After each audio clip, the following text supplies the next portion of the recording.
for me. I've somehow become the apprentice to two Cloud Knight sword masters, and I've been honing my sword skills with their guidance. One of them is Yenqing, the boy we've all met before.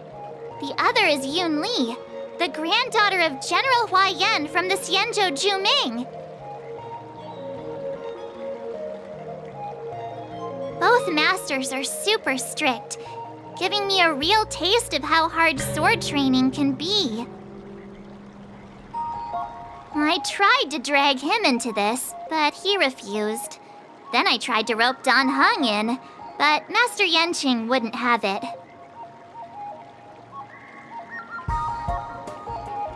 Still, I didn't let the difficulty get to me. In just a few weeks, my sword skills have improved a lot. Both my masters think I have unique talents in swordplay, and are literally fighting each other to teach me their skills.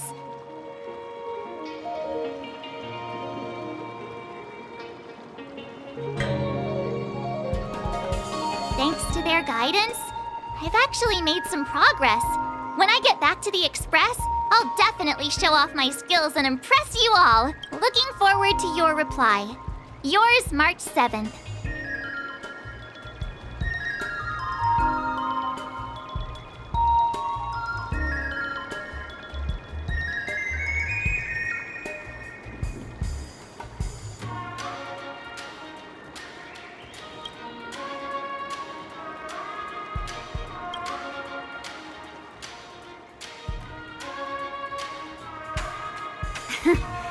Well done! Let's call it a day.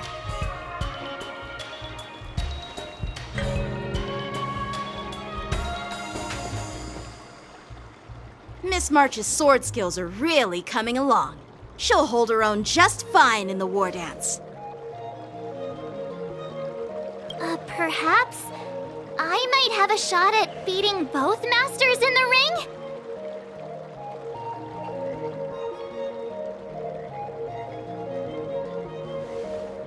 Oh, get real.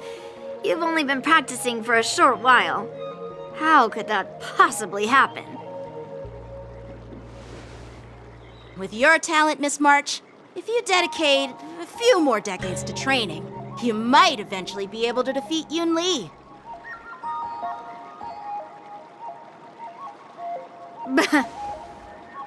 Decades? But I'll be an old lady by then. No. Can you believe it? March 7th has actually become a pretty decent swordmaster in such a short time. Now I understand why Grandpa always had a grin on his face while training me. Are you sure he wasn't laughing at you? Oh, shut up! It's all thanks to your amazing guidance, masters. Miss March, you're really getting the hang of wielding dual swords. If you're keen on advancing, trying out different Xianzhou blades can improve your touch.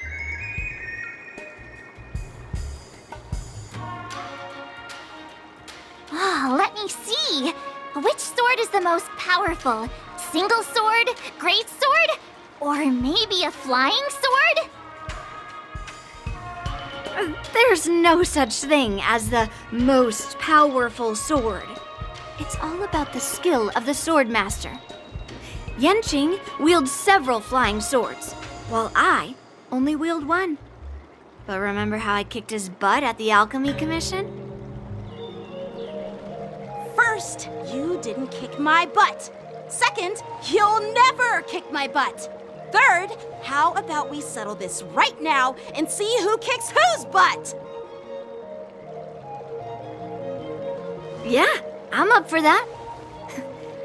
And if I kick your butt, you'll drop out of the war dance.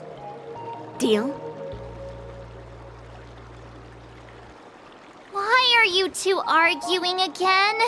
I thought things had been improving between you lately.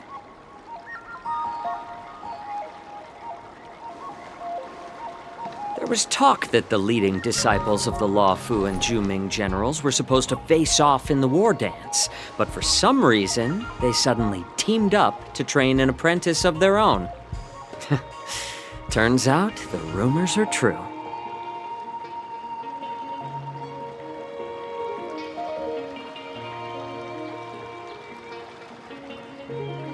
Tomorrow is the big day of the war dance. Shouldn't you two be focusing on honing your skills instead of teaching swordplay here?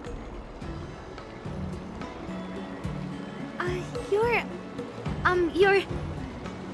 Oh, that's right! You're the pink-haired fox from the Yaoqing!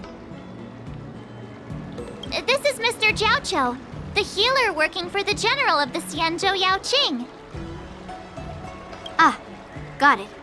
So, you're the participant attending the war dance on behalf of the Yaoqing. And you were trying to sneak a peek at our training? Sorry for the misunderstanding. I don't know anything about martial arts. I'm just here on the general's orders to take care of some official business. I didn't mean to interrupt your training. I'll be on my way. If you know nothing about martial arts, why were you smirking earlier? Well, my curiosity got the better of me, I suppose.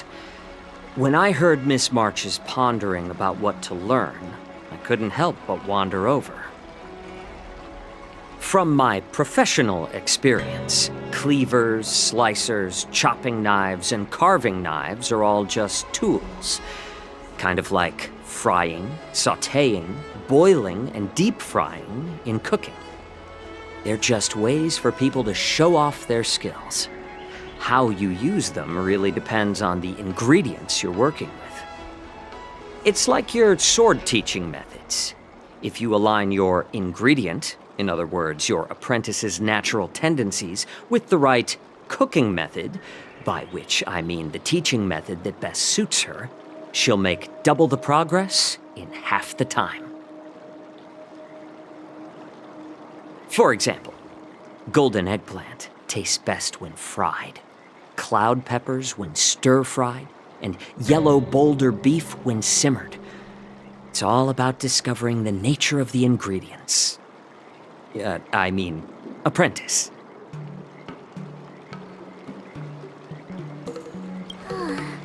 All this talk about food is making me hungry. Aren't you a healer? Why are you talking about food? Well, it's just a metaphor. The medicinal school I follow on the Xianzhou Yaoqing is called the Ranja School, that specializes in food therapy. So it's only natural that I know a thing or two about cooking. So, you're the general's cook? I'm a healer. But anyway, a cook who isn't interested in health doesn't make for a good advisor. Fine. Call me a cook if you want. Seeing the way you're looking at me, it's obvious you think I'm just some feeble academic who likes to blabber on about martial arts.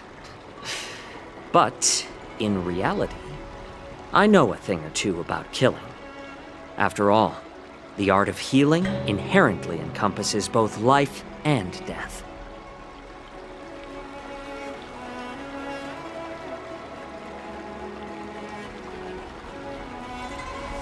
Seriously? Trying to save face in front of kids? Ugh. Do you recognize this bottle of medicine in my hand? No?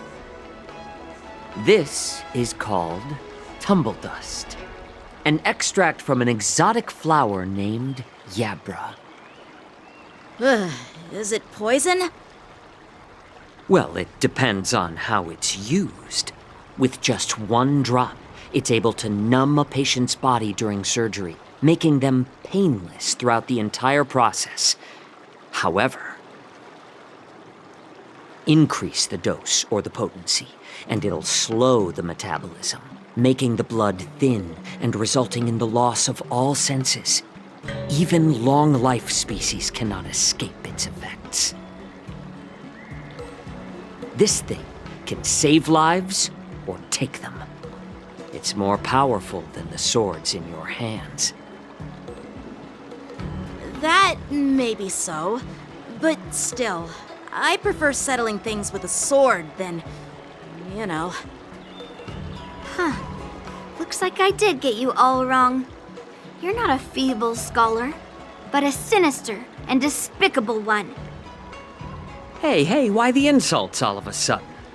I'm just sharing some medical knowledge here, not persuading you to poison anyone. Seems like you get real excited when talking about poison. I can't tell if that's an honorable thing or sinister. Picture this. 2 individuals. The one standing is full of malice. The other lying down is honorable and righteous. How can the one who's lying down label the one standing as sinister?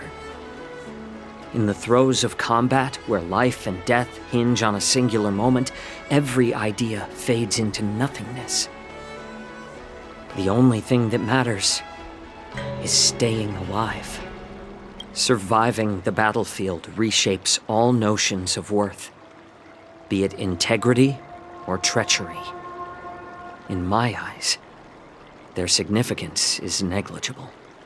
Perhaps you've underestimated Yunli and me, Mr. Jiaoqiu. We may be young, but we've seen our fair share of war. Well, then you should know that the war dance is nothing more than a contest. So why are you so focused on it? When I was appointed as the ringmaster for the war dance, I asked the general, we Cloud Knights are supposed to charge into the fray and slay enemies. Why do we have to swing swords in a ring just to please an audience? And this is how the general replied. To unsheath your sword in a ring is no different than on the battlefield, as your sword reveals the might of all Cloud Knights. The war dance is the perfect chance to showcase martial virtue and forge alliances from all over the cosmos. When we unsheath the sword without drawing blood, we not only display our might, but also the martial virtue of the Cloud Knights. That's quite an insightful statement, Yanqing. Well, my apologies for being so short-sighted. I've been on the Luofu for quite some time, but I haven't had the chance to see the ceremony venue for myself yet. Hearing you speak so highly of it has piqued my curiosity. Would you mind showing me around? You want to see the Sky Splitter ship where the war dance will be held? Let's go! I bet Yunli and Miss March haven't seen it either, right? Well then, I'll give you all a tour.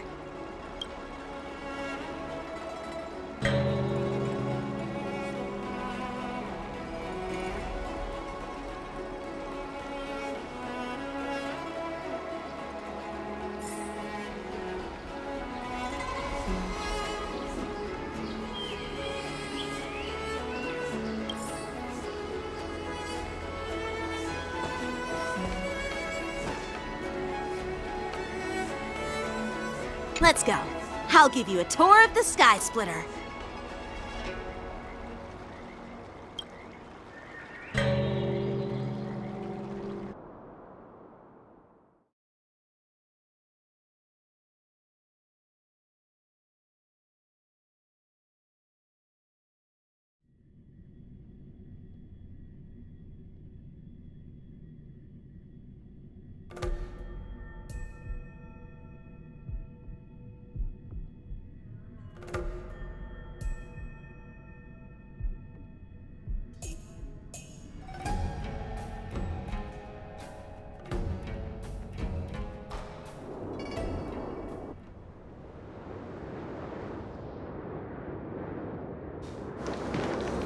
Looks like a lot of other visitors have also come to catch a glimpse of the Sky Splitter.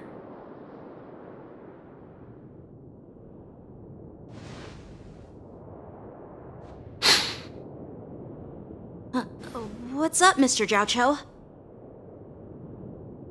No, it's nothing.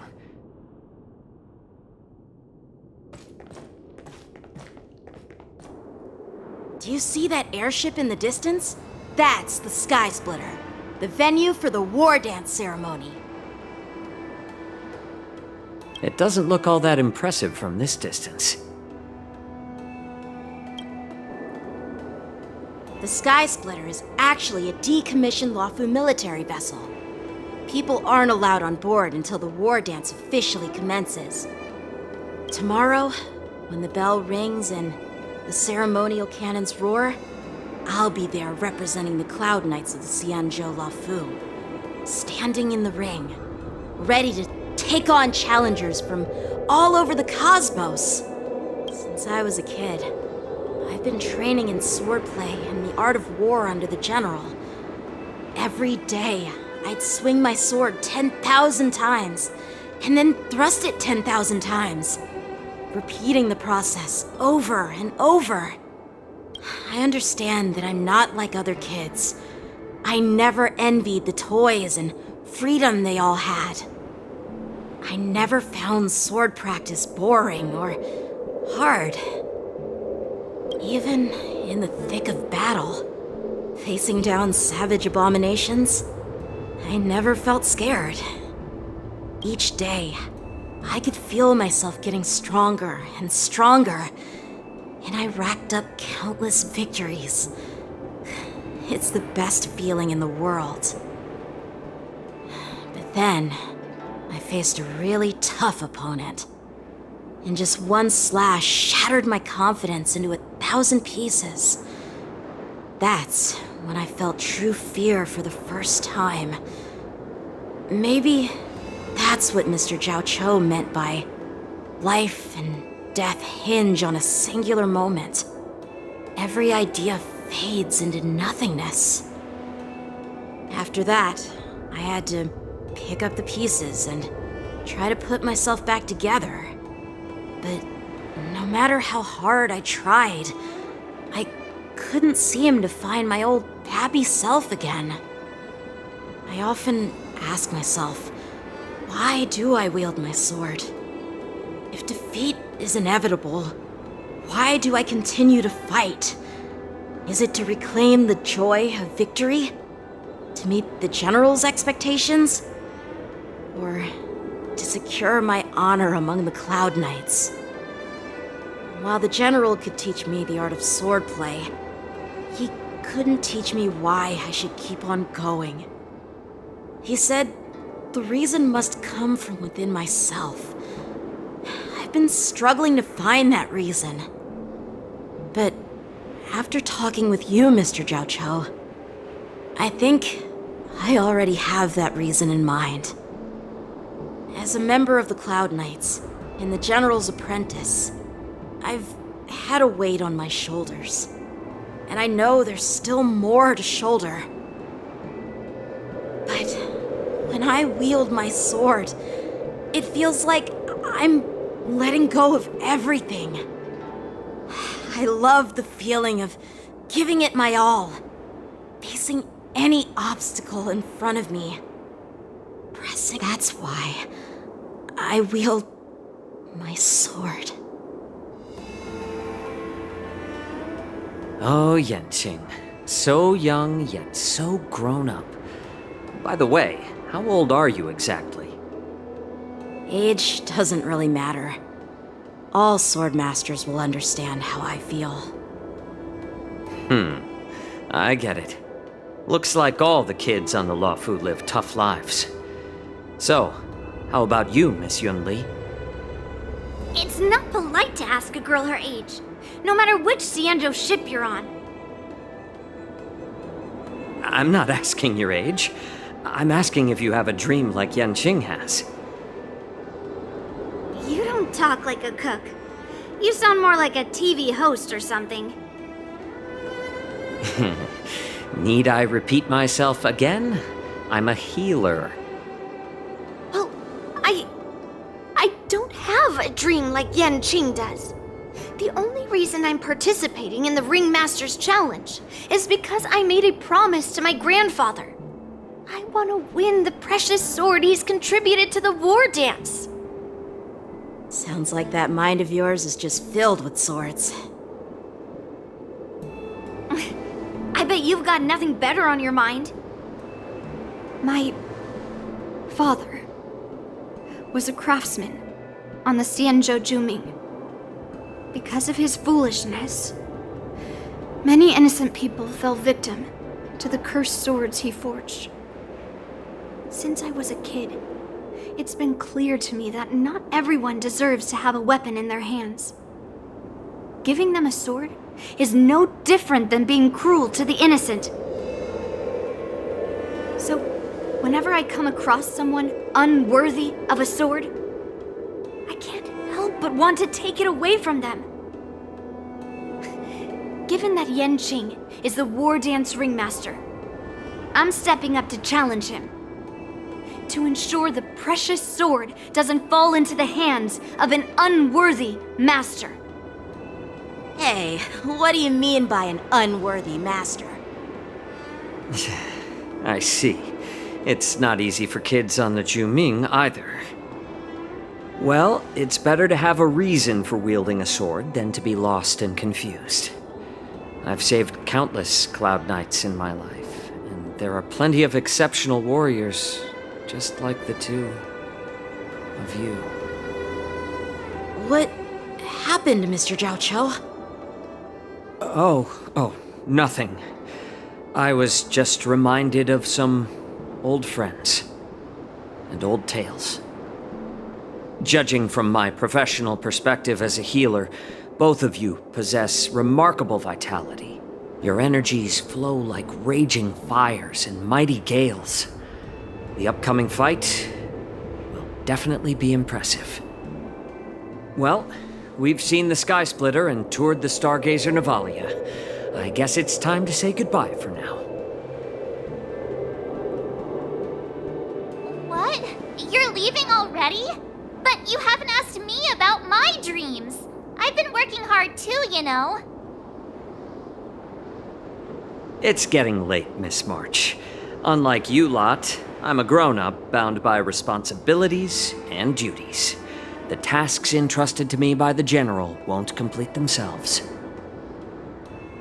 By the way, Yanqing, is it normal to have so many people wandering around in an automated area like the Stargazer Navalia? Actually, this is a restricted area. But since you're all guests, I made an exception, so you could take a look around. I understand. Well, I'll take my leave. I wish you both the best of luck in the ring tomorrow.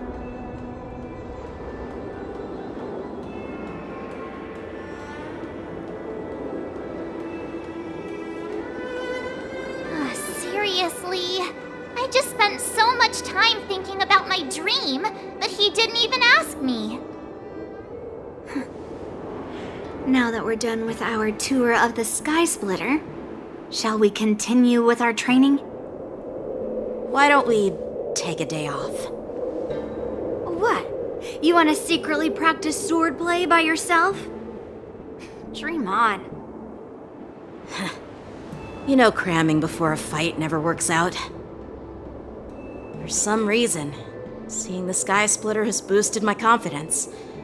So, I've decided to conserve my strength for tomorrow. All right, I'll take you out of the Stargazer Navalia.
Oh, just shut up, Red Fang!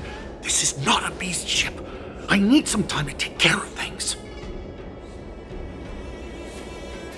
You willingly donned the skin of a lowly beast to join this mission, dedicating yourself to our glorious cause. And now you're telling me you can't handle it? Do you realize how many ships we need? I'm doing my best, all right? It takes time to figure all this out. When the guns go off tomorrow, all eyes will be on it. That'll be our only chance. How's that? Who's there?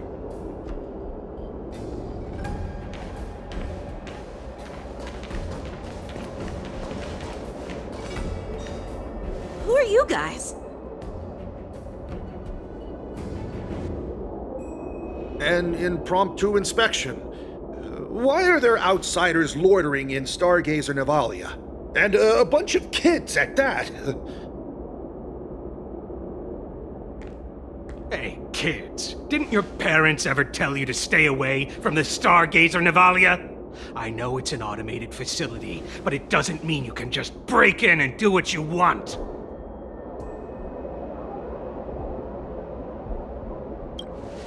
First of all, I'm an adult. Second, I didn't just break in. Yeah, we flew here on a star skiff. Like, whoosh! Well, I'm not trying to tell you off, but this place is off limits to the public, you know? Big sis, let's go. I want to play in Ever Hunt Planes.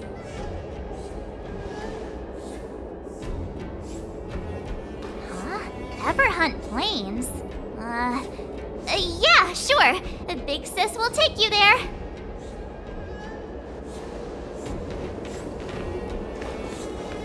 Shuha! You should have let me. Shh, the overhaul is done, and everything looks good. We should leave.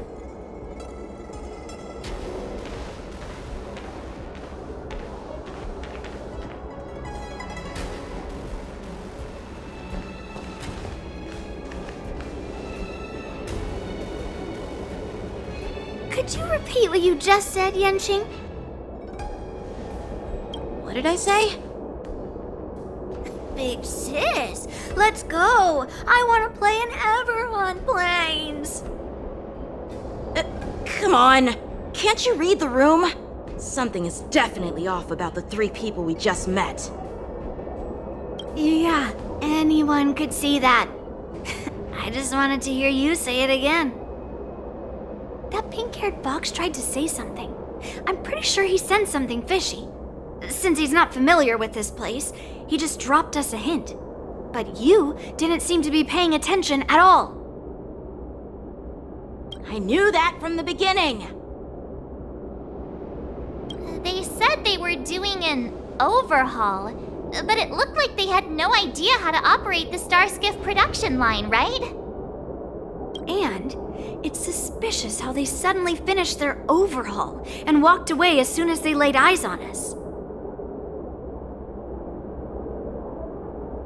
A Cloud Knight, a member from the Skyfaring Commission, and a craftsman.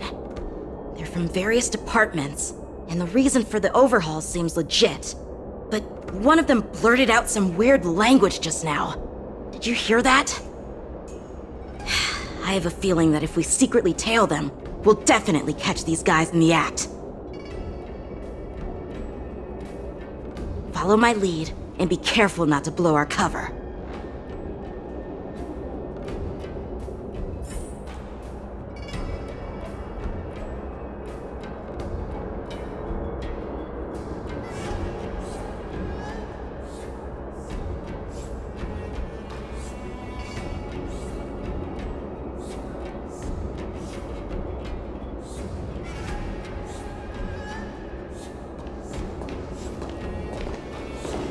Never mind who they are. Don't get too close, Miss March. They might spot you.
We should have just killed those lowly beasts. Those little brats won't take up much space. There are boxes all over this place. Just dump them into one and no one will notice. Cut the theatrics, Grulok. Even the slightest slip-up could interfere with Lord Moktok's plans. So where are we heading next? To check the freight skiffs. We've got a lot of preparations to do. Also, don't forget to take those crates with you. Weapons, supplies. We've got to be well prepared. Otherwise, we're screwed. So, are they smugglers? What exactly are they up to? I have no clue, but they seem to be moving those crates. I've got an idea. We can hide inside the crates and follow them.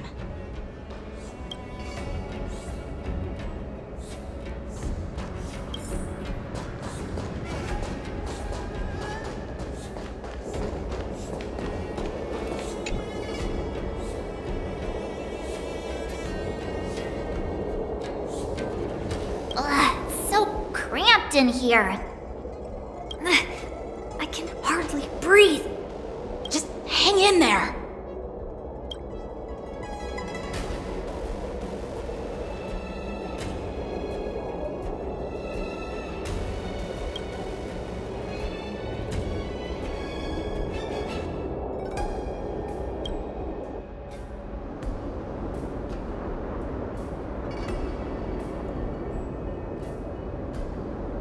Let's just put the cargo here for now, all right? Then we'll move on to inspect the ships. Lord Moktok said that as soon as we're done, we're to board the freight skiff and leave this place. Don't worry, I've changed the shipping schedule. You two, come with me. Is it just me? I keep smelling that stench of lowly beasts everywhere we go. Don't be so paranoid.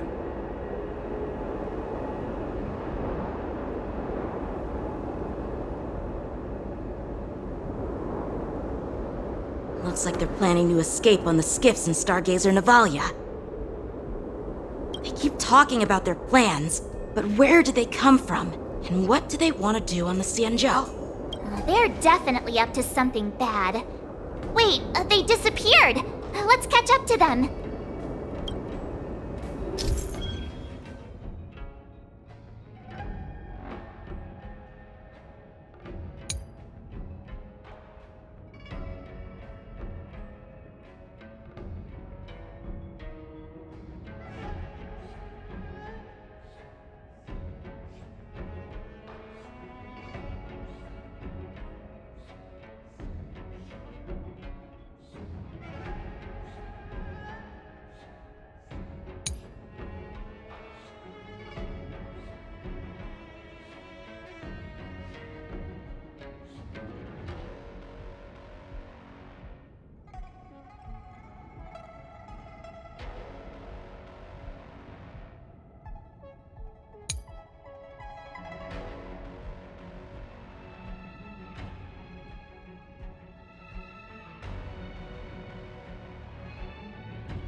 Tread softly, breathe quietly, and make sure to... Watch out! They're on high alert! I knew something was off. There's always this stench. It looks like those brats were following us the whole time. Why are they coming back? Quickly, retreat!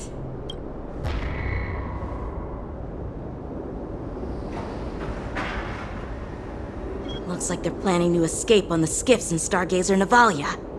They keep talking about their plans, but where do they come from? And what do they want to do on the Xianzhou? They're definitely up to something bad. Wait, they disappeared. Let's catch up to them.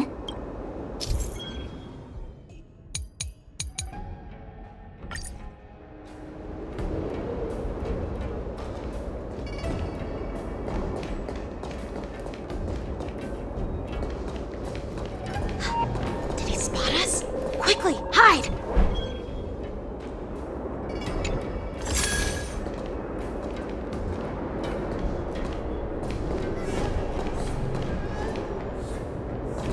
Watch out! They're on high alert!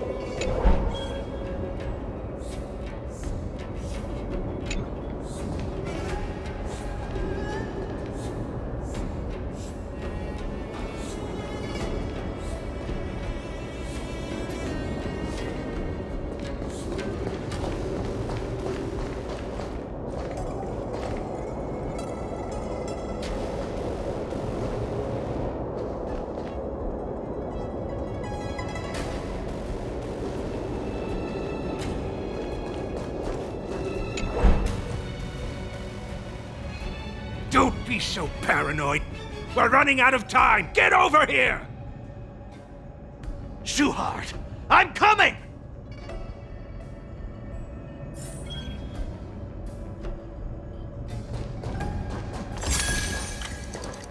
They're leaving. We should catch up to them. Quickly!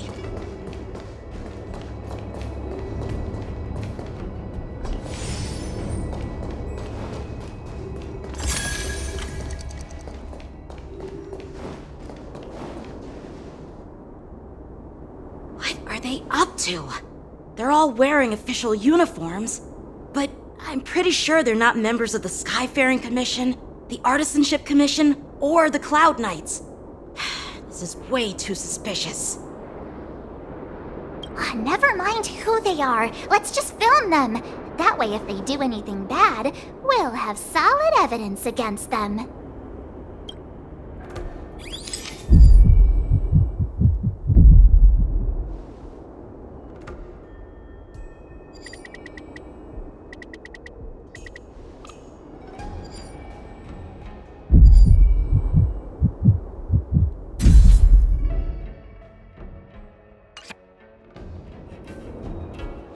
Look at this. A freight star skiff with enough room to fit at least 20 of my men. I'll let the others know and have them prepare more star skiffs.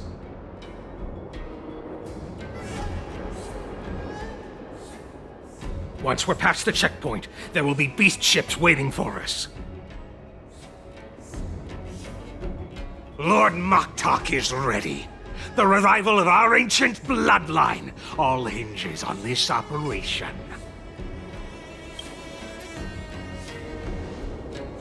What did he just say? Beast ships?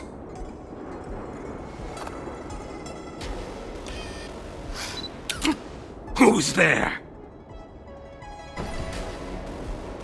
It's those brats! I told you to get rid of them, but you didn't listen, you idiot! Wipe them all out!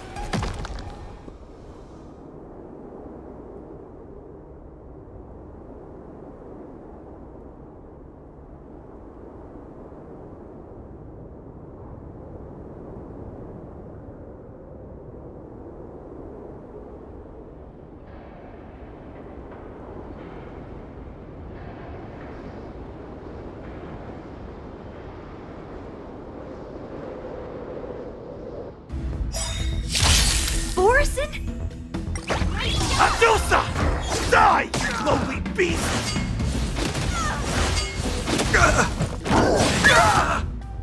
What's in your prescription?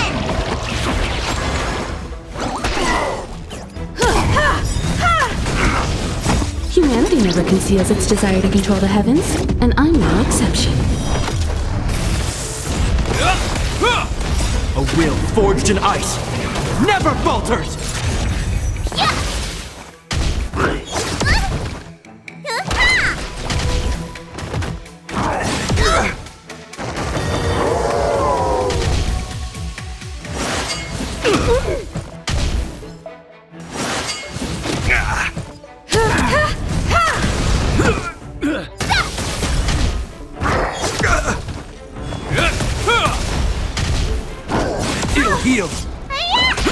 Awesome!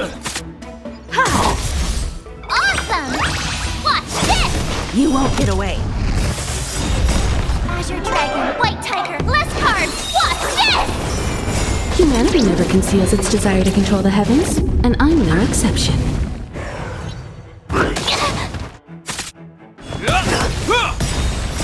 A will forged in ice never falters!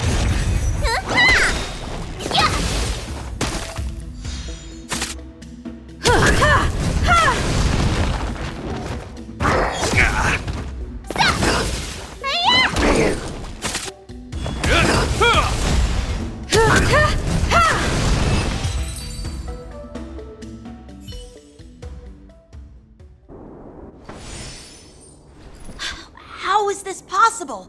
How did these Foxians change their appearances like that? They're not Foxians at all. They revealed their true form. They're Borisin, just like the bandits I defeated on the IPC ship. Wait, that means...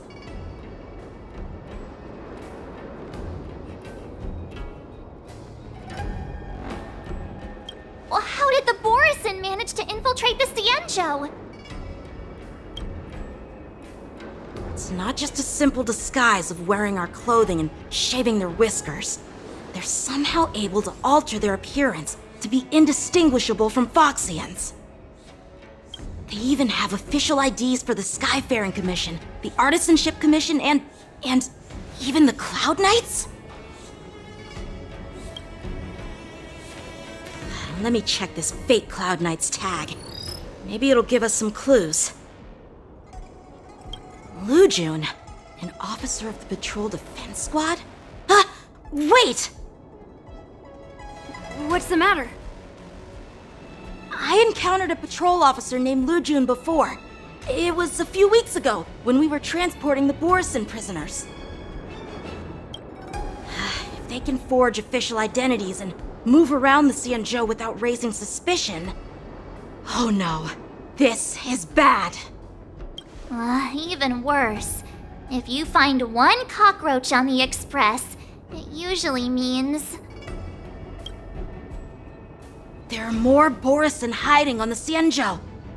I bet their plan is much bigger than just stealing information.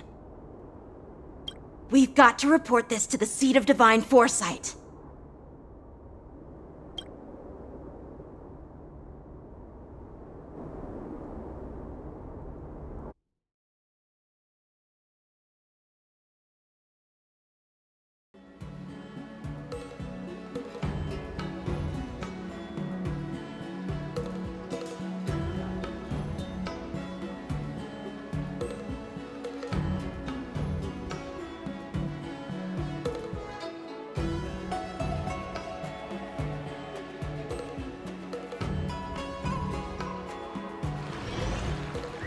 Pictures?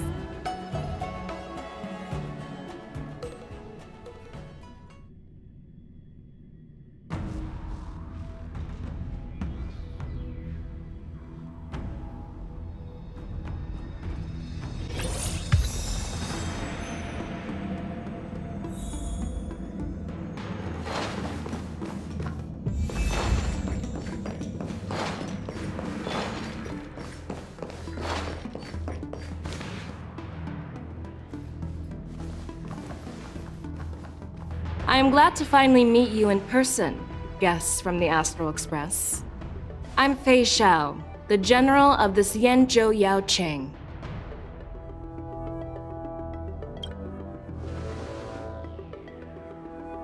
Let me introduce our guest to you.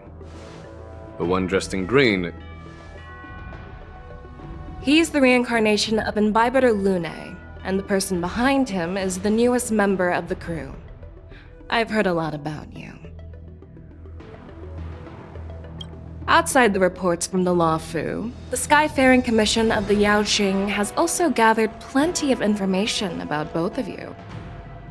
I've been eager to meet you face to face for reasons that I'm sure General Jing Yuan has explained, right?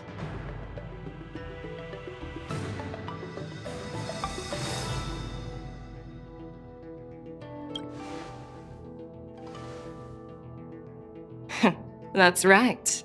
But don't worry, this isn't a trial. I just want to have a chat with you and get a better understanding of the facts. According to General Jing Yuan's report, the Ruin Legion is to blame for the Ambrosial Arbor crisis, and all Arbiter Generals should pay attention to the Ruin Author's movements. Over the years, the Destruction's minions have wreaked havoc on countless worlds, and the Alliance has been keeping an eye on them. But no one expected them to join hands with the remnants of the Abundance. The damage caused by the Ambrosial Arbor crisis was far less severe than expected, which is good news for us. However, it was quite different from the Ruin Legion's usual style of destroying life wherever they go.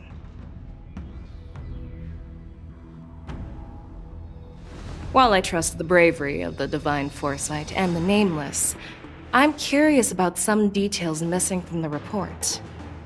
I'd like to take this chance to have an exchange with both of you. Let me be clear, the questions I'll ask might not reflect my actual thoughts, so please don't take offense if any of my questions seem a bit harsh. Please go ahead, General.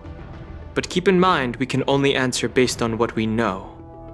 And perhaps you already have the answers to your questions in your heart. You have a clever tongue. I like it.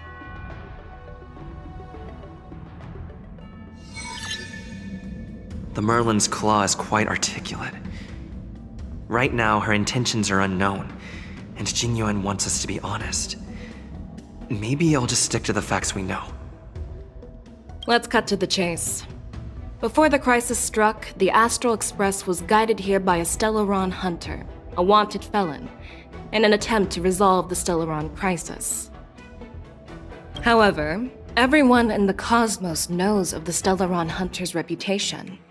So, why did you place so much trust in them? Could it be that some of you have a connection with them?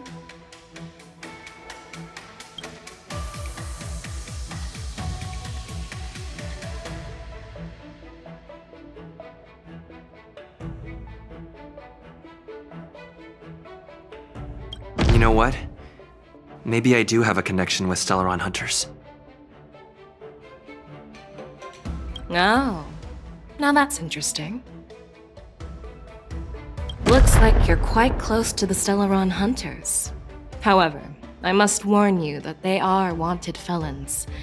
While I appreciate your honesty, being honest about this topic might make you look suspicious to some, you know? Let's move on to the next question. The report suggests that Don Shu, the master of the Disciples of Sanctus Medicus, colluded with the Lord Ravager and used the power of the Stellaron to resurrect the Ambrosial Arbor. But here's the thing. Don Shu was just a chief alchemist. Even if she colluded with our enemies and summoned the Stellaron, how did she manage to bypass the Videodora guards around the Ambrosial Arbor?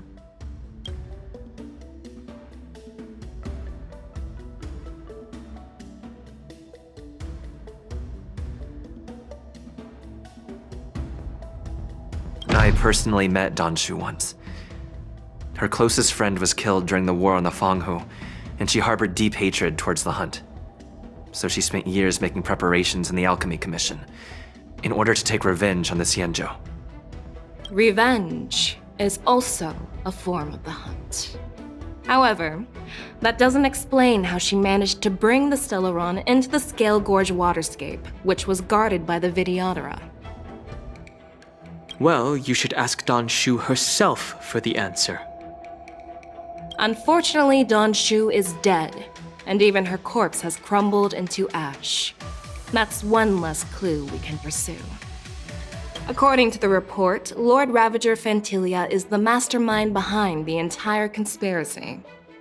She disguised herself as an ambassador of the Skyfaring Commission and traveled with you, only to vanish without a trace later on. It seems too convenient to label her as a scapegoat.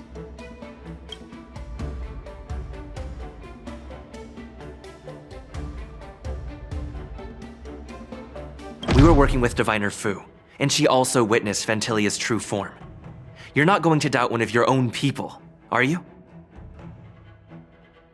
Of course not. We can trust the testimony of Master Diviner Fu Xuan. However, even if she saw it with her own eyes, we can't completely rule out the possibility that she might have been deceived.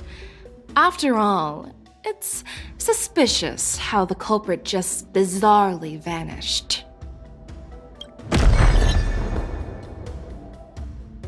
Oh, it seems that your answers have addressed all my questions. Generals, I am finished with my questioning. So, what do you think, General Fei Shao? Have the doubts in the report been cleared up? The two nameless have been honest in their answers. Even though there are some tricky details, my intuition tells me there is nothing wrong. However, the 3 questions I posed earlier were not just for the nameless, but for you too, General Jing Yuan. First, the disciples of Sanctus Medicus grew uninterrupted on the Law Fu, yet the 6 charioteers were not aware of it. That was a dereliction of duty. Second, you believed in the Stellaron Hunter's prophecy and entrusted outsiders to solve the crisis, even granting them access to the Plague Mark. That was a dereliction of responsibility. Third, you insist on holding the war dance right after the Ambrosial Arbor crisis, putting the Lawfu back in the spotlight. That is a dereliction of wisdom. Merlin's Claw. Is this your line of thinking, or the Ten Lords? From the moment I walked in, I made it clear that the questions I'd ask might not reflect my actual thoughts. The disciples of Sanctus Medicus were deeply rooted and had been plotting for a long time. I admit it was my negligence for not noticing it earlier. As for the Stellaron Hunter's prophecy, I didn't believe all of it, but in the end, the Law Fu did survive the Ambrosial Arbor crisis. So, I think it's safe to say that Elio's prophecy about the future holds some merit. And as for the war dance, do you think I'm unaware of the risks? However, risks can also be opportunities. The Law Fu has lain low for too long. I believe it's time to stir up the dregs hidden in the depths and wash them away once and for all. Just as I expected from our sophisticated divine foresight. You have a way with words. I like it. But, unfortunately, ever since the report was submitted, the Alliance has been filled with rumors and speculation. Even within the Law Fu, there are people accusing you of neglecting your duties, resulting in the Ambrosial Arbor's resurrection. So what are your thoughts on all of this, General Fei Shao? As a fellow Arbiter General, I fully understand the difficulties of this position. Personally, I think all these rumors are meaningless drivel. Across the sea of stars, the divine foresight knows better than anyone else what happened on the Law Fu and the meaning behind it. Just as what happened on the Xianzhou Yaoqing recently. You mean the Xianzhou Yaoqing is also... The scouts of the Verdant Knights have sent back reports that Borisin are making trouble again. The Borisin packs that were once divided and scattered have started swallowing each other up, forming larger and larger packs. Moreover, there's an entity named Mongus behind it all. An entity? According to the report, this entity isn't actually a Borisin. It's a woman claiming to be the messenger of the Master of Immortality. She's described as having 12 faces and 12 pairs of fangs, as cruel as poison and as elusive as quicksand. The Borisin believe she'll give them a chance to rise again. That's Ventilia. That's right. You're lucky that I'm the one who came this time. If it were the Patina Justice or the Seer Strategist, this conversation might not be so friendly. I've always had faith in my instincts, so I don't doubt your good intentions. But the Alliance has its fair share of questions and doubts about the Law Fu. So, my plan is to come up with an acceptable answer to satisfy the Alliance. What's in this plan, General Fei Xiao? General Jing Yuan, you already know what has to be done. But since you don't want to be the bad guy, I'll take care of it for you. You need the final word from the Ten Lords Commission to quell any doubts. And for that, I'll have to ask the two Nameless to visit the Shackling Prison. No, I'm not imprisoning you. While you're there, I'll ask a judge in the Ten Lords Commission's Interrogation Division to record a detailed testimony with the karmic mirror from both of you. We'll fill in the gaps that weren't covered in the report and silence any protests within the Alliance. I'm okay with that.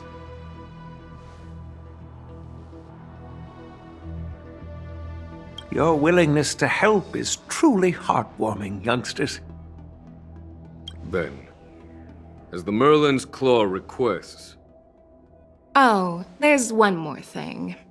This testimony is for silencing the voices of opposition within the Alliance, but I would like to urge General Jing Yuan to listen to the pleas of the Foxians on the Xianzhou Yaoqing.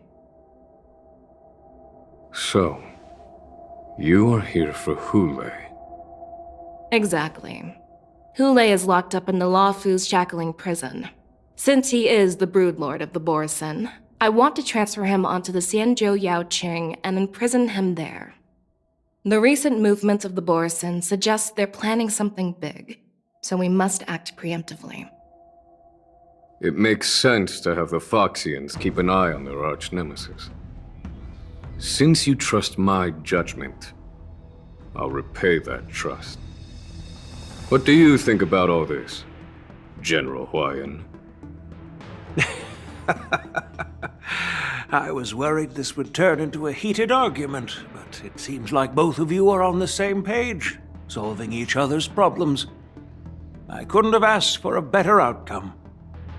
And as for Hule, I'll send my Lieutenant Zhao Chou and Moza to check on his condition in prison and ready him for transport. If there are no more questions, shall we get this started?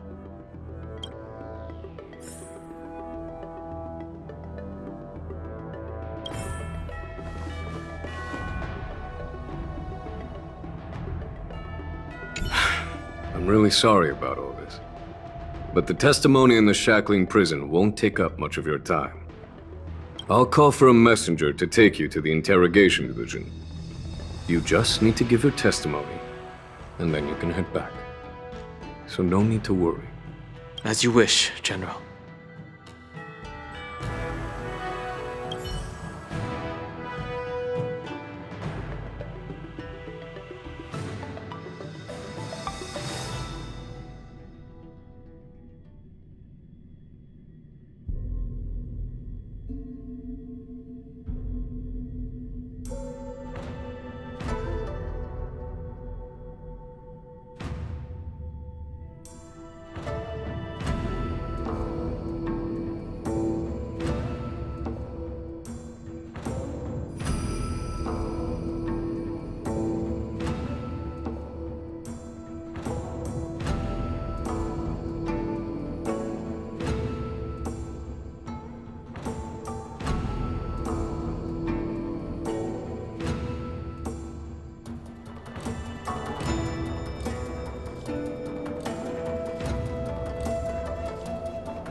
As General Jing Yuan requested, everything is prepared for your arrival, and I am here to receive you. The judges at the Interrogation Division also know your purpose in coming.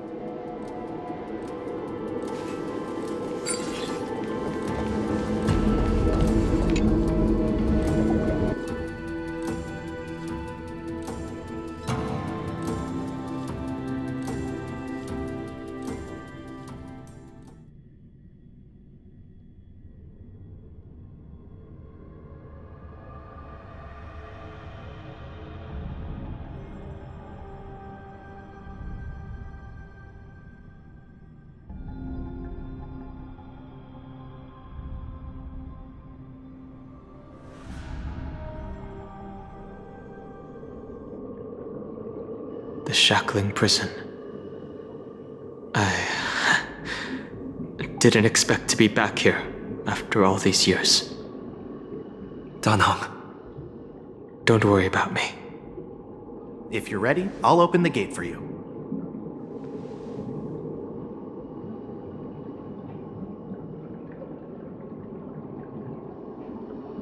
This is one of many entrances used for temporary access. Since you're not actual prisoners, it makes sense for you to use this entrance. Please come on in, dear guests.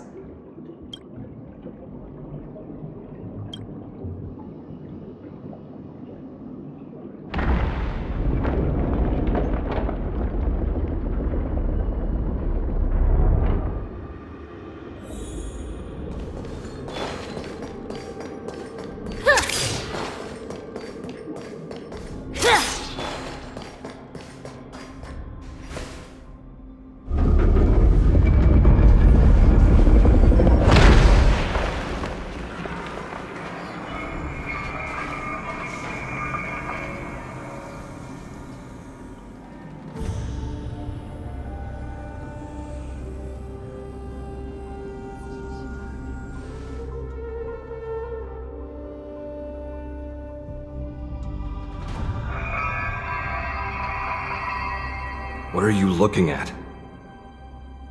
The shackling prison on the Luofu is completely different from the one on the Yaoqing. It's completely underwater.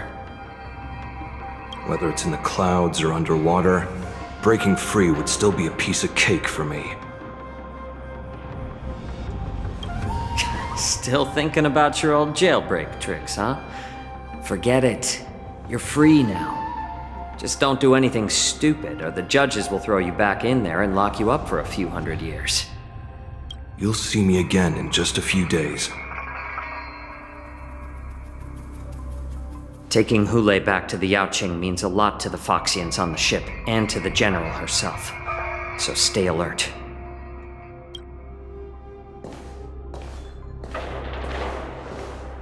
Guests, my name is Shui Yi, and I'm here on orders from the Incarceration Division of the Ten Lords Commission. We're Jiao and Moza. General Fei Xiao sent us to extradite the Borisin criminal Hule to the Yaoqing.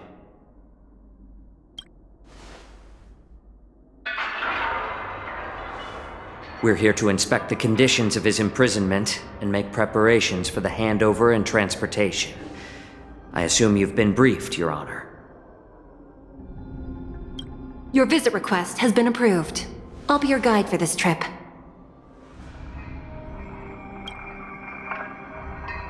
Prisoner Hule, the warhead and brood lord of the Borisin abominations of abundance and the arch-nemesis of the Foxians, is responsible for 2,123 wars of aggression and countless associated crimes.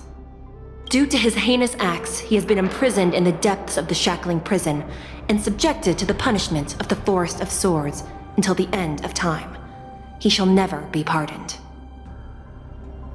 No need to repeat his crimes and sentence, Your Honor. He is the greatest enemy of us Foxians. The stories of his atrocities are used to terrify our children. I'm well aware of every crime he's committed. Let's move on to the next step. When it comes to visiting criminals, there are rules in place to ensure your safety. I know you've heard legends about Hule since you were children, but your knowledge about him is likely very limited. Only the judges of the Ten Lords Commission truly know what kind of abomination is locked up at the bottom of the shackling prison. It has been centuries since Jing Liu, the former sword champion of the Luofu, captured Hule. And during all those years, we never provided him with any food. Yet he somehow managed to stay alive. It defies all the documented physical characteristics of the Borisin. The Forest of Swords, forged by the Punishment Division, is a device of intense torment, used to execute sinful abominations. Most Borisin die within 3 days in the forest, but Hule is different. Every time the blades pierce him, his body instantly heals. Despite the brutal punishment, he somehow manages to survive. The complex rules are there because of his abnormal characteristics. Do you understand now? I apologize for any offense caused. Please continue, Your Honor. I've given you the instructions regarding Hulei's visitation. Please make sure you read them carefully.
And please, take this pellet before proceeding. No, I'm not taking random medicine. Then you won't be allowed to visit Hulei. Just swallow it already. Hulei is like all Borisin. He can release a pheromone called lupatoxin that induces fear. Thousands of years ago, we Foxians were enslaved by the Borisin. Not because we were naturally weaker, but because of their lupatoxin. This pill is for our own mental well-being. I understand. I knew you were a reasonable person. Now that we've taken the medicine, let's proceed.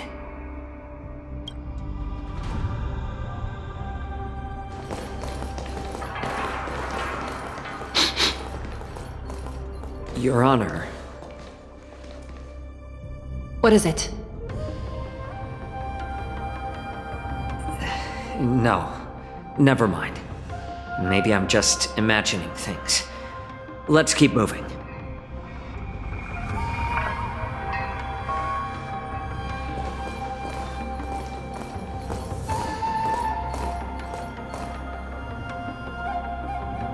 Here we are. Her Honor hasn't arrived yet. Please wait a moment.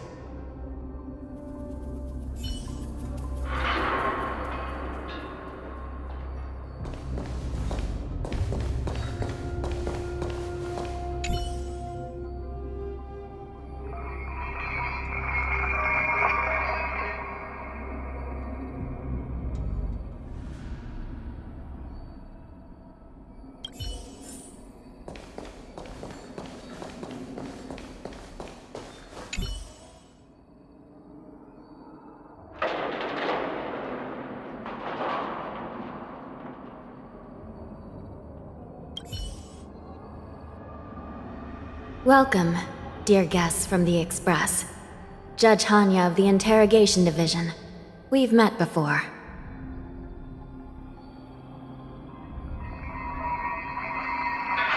Glad to meet you again. Please allow me to express my gratitude to you again for subduing the demons in the Fixtral Garden. Looks like while March 7th and I were clueless, you already made many friends on the Xianzhou Luofu.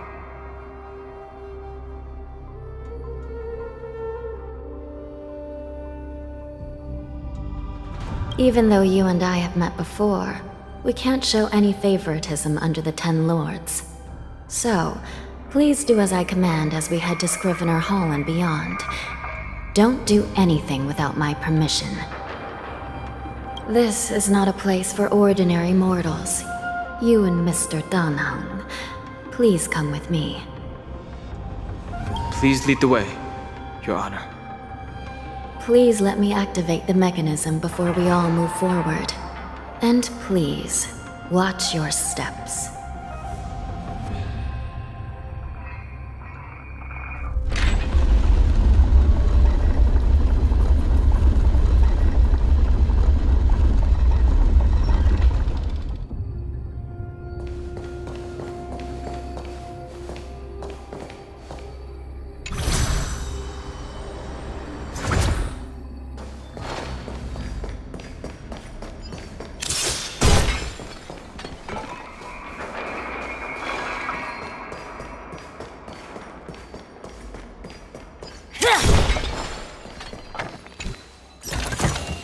Interesting. Show it to that silly child.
Is it the sky the last time I was awake?